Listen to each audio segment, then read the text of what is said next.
سقراط اپنی درسگاہ میں بیٹھا ہوا تھا۔ ایک آدمی جس کی عمر لگ بھگ 35 سال تھی وہ اندر داخل ہوا اور بات کرنے کی اجازت مانگی۔ میں اس علاقے میں رہنے کی نیت سے آیا ہوں۔ میری خواہش ہے کہ کسی ایسی جگہ پر اپنا گھر بناؤں جہاں کے رہنے والے لوگ اچھے ہوں، پیار محبت کرنے والے، ایک دوسرے کا خیال رکھنے والے ہوں۔ آپ پلیز مجھے بتائیں کہ یہاں کے رہنے والے لوگ کیسے ہیں؟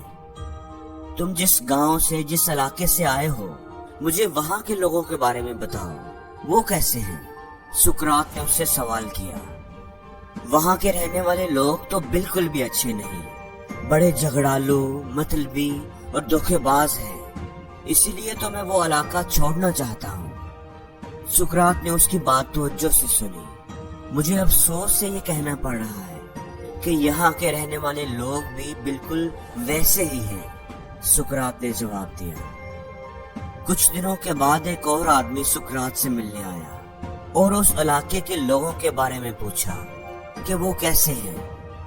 سقراط نے اس سے بھی وہی سوال کیا کہ جس علاقے سے تم آئے ہو وہاں کے رہنے والے لوگ کیسے ہیں؟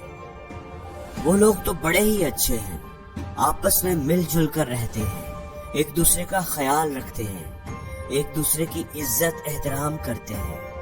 اس آدمی نے جواب دیا، اس علاقے کے لوگ بھی بالکل ویسے ہی ہیں، ملنسار، خوش اخلاق اور ایک دوسرے کا خیال رکھنے والے۔ سقراط نے جواب دیا، دوستو یہ دنیا آپ کو ویسے ہی دکھے گی جس نظر سے آپ اس کو دیکھیں گے۔ اگر آپ اس میں محبت دیکھیں گے، پیار دیکھیں گے، خوشی دیکھیں گے، خوبصورتی دیکھیں گے تو یہ دنیا آپ کو خوبصورت ہی نظر آئے گی، یہ آپ کے رہنے کے لیے ایک خوبصورت جگہ بن جائے گی۔ لیکن اگر آپ لوگوں کی برائیوں پر نظر رکھیں گے، ان کے منفی پہلوؤں پر فوکس کریں گے تو یہ دنیا آپ کے رہنے کے لیے ایک بری جگہ بن جائے گی۔ ہمیشہ یہ بات یاد رکھیں، اگر آپ اچھے ہیں تو سارا جہان ہی آپ کے لیے اچھا ہے۔ اگر آپ اچھے گمان، اچھی امیدیں رکھیں گے تو یہ دنیا آپ کے لیے اچھی ہو جائے گی۔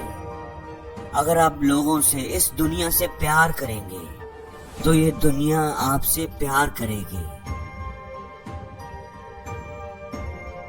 اور زندگی میں ہر روز کچھ نیا سیکھو، نیا سوچو، نیا کرو۔